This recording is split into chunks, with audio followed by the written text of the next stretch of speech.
नमस्कार, मी आदिती वरदा सुनील तटकरे, मंत्री महिला व बालविकास। मुख्यमंत्री माझी लाडकी बहीण या योजनेअंतर्गत आमच्याकडे खूप सारे अर्ज येत आहेत।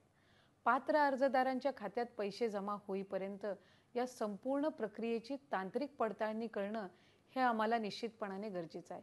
त्यासाठी आम्ही प्रायोगिक तत्वावर काही निवडक अर्जदारांच्या बँक खात्यात प्रत्येकी एक रुपया जमा करत आहोत।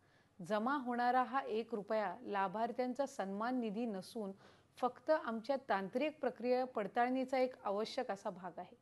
ही पडताळणी पूर्ण झाल्यानंतर पुढील प्रक्रिया अजून सुरळीत व्हायला निश्चितपणाने मदत होणार आहे। अर्जदार माता भगिनींना माझी विनंती आहे की हा आमचा तांत्रिक प्रक्रियेचा एक भाग असून याबद्दल कुठल्याही प्रकारचा गैरसमज किंवा कोणत्याही अपप्रचाराला आपण बळी पडू नका। धन्यवाद।